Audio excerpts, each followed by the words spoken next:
Hello, Coach Robert here. So if you've worked with me in the past, you know one of the things that I like to make sure that all the kids I work with know how to do is how to checkmate with a king and a queen.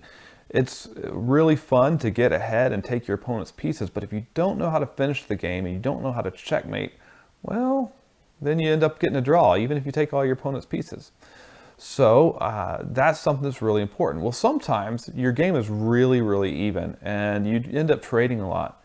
But if you can get to the end of the game with the pawn, you still have a chance to win.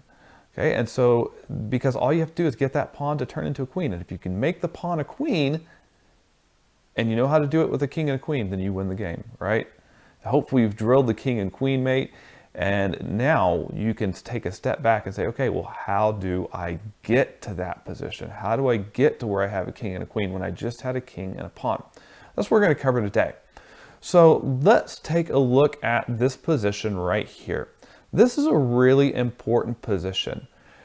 Whichever your side you're playing, whether you're playing white or black, you want it to be your opponent's move in this position, okay?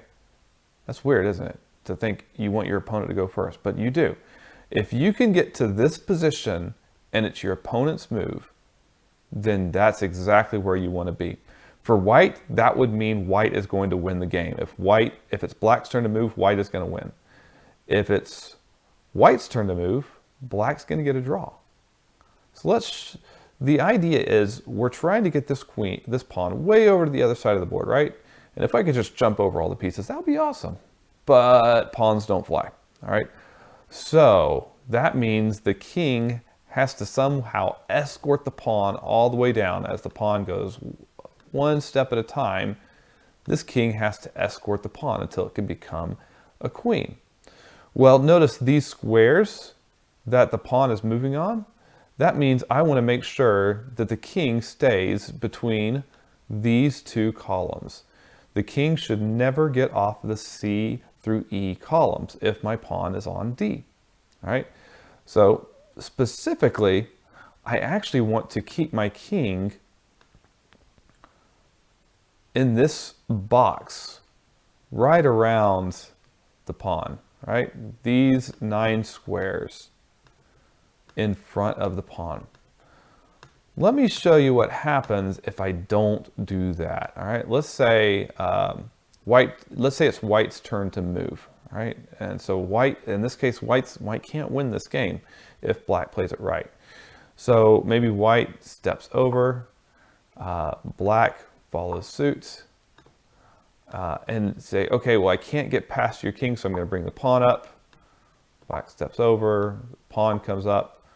Black steps back. It's like, oh, there we go. I forced him back. It feels like, okay, maybe we're making some progress. The pawn keeps getting pushed forward a little bit more. We've almost pushed that black king out. But we get to this position, and then what does white do?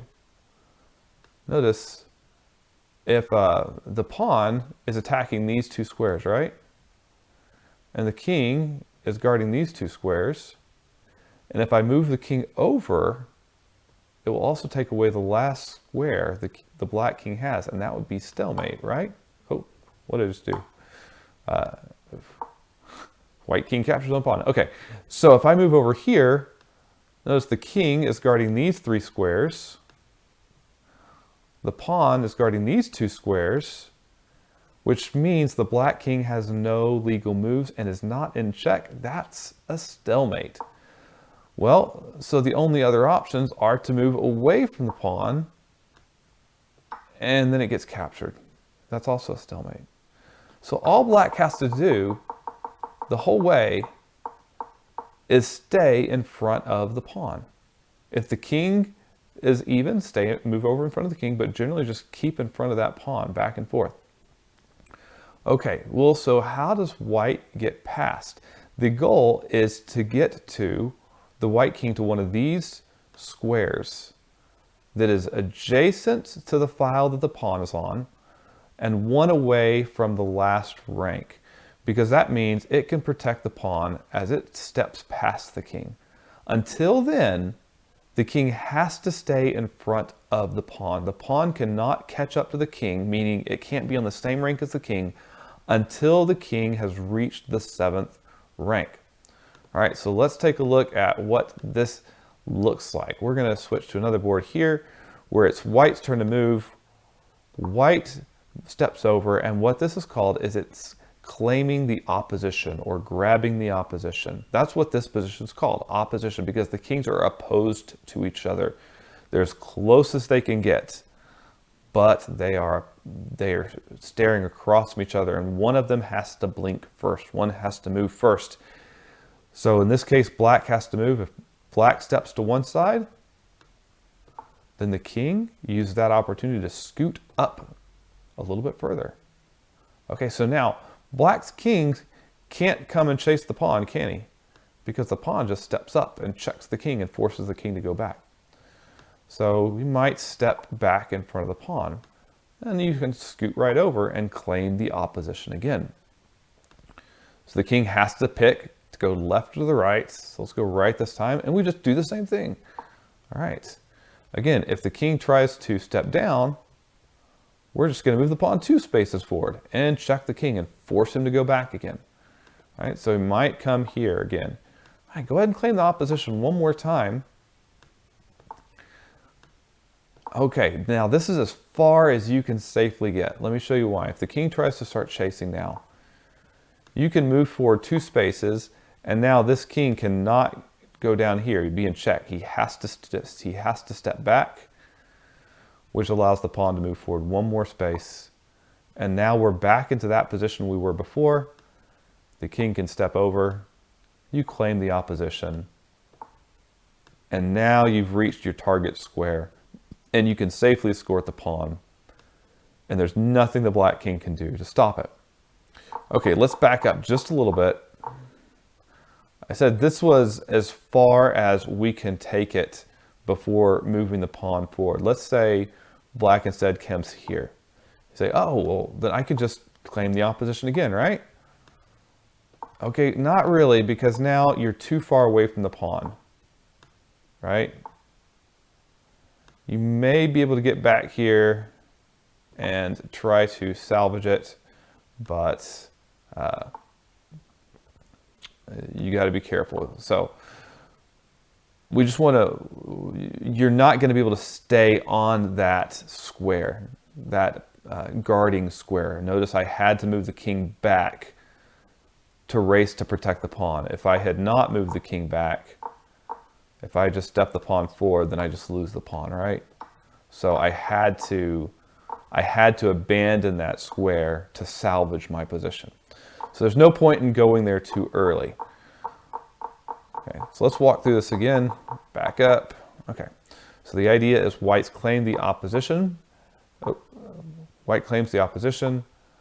Black has to pick a side, and white is able to scoot up beside. Remember, staying on the ranks, on the files beside the pawn. If the king, instead of going straight back in front of the pawn, stoops back, that's just a free move. Go ahead and scoot up a little bit. No problems there. Okay. And even if they do it again, just go ahead and scoot up a little bit. If they're going to let you get some free moves in, go for it. Because even then, it's still too late. They cannot get back and chase that pawn away. So even if they move to this square here, as opposed to coming back to in front of the pawn, you're going to be okay. Because at this point, you can just keep on moving the pawn forward. Because when you push the pawn forward here, because of where the king was, you'll force the king out, allowing you to come up into that guarding square. And then you get the queen. Once you get the queen, then you should know how to checkmate from there. Okay, so let's back up one more time. Scoot back and show it one more time just to make sure everybody's got it. You never want your pawn to catch the king. You never want the pawn to catch the king. The moment that happens, it's a draw. claim the opposition. When they move sideways, you scoot up. Okay? If they get back in front of the pawn, reclaim the opposition. When they move out of the way, scoot up again. If they just scoot straight back, go ahead and take that opportunity to get all the way to this 6th rank. Once you've gotten there, you are pretty much in the clear, because once the pawn comes up, they cannot do anything about that pawn. And so if they scoot back, you can keep on pushing the pawn. If they come over in front of the pawn, just reclaim the opposition. And then you are safely guarding all of the squares the pawn has to move through. And so when the king moves, just go ahead and keep that pawn going. At that point, they may try to run off to the center. And once you get your queen, you should know what to do from there. Go ahead and put your queen and knights move away.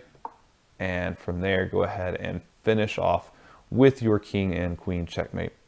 Okay, so again, this is another thing that's really helpful to drill.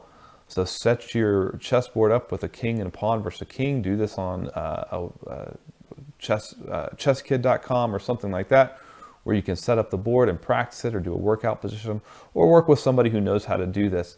But just like any other sport, doing drills, make sure that when you face it in a game, that you can pull it off without any problems. Okay, so have fun with this and good luck in your games. Hope you get a lot more wins now that you know how to promote that pawn.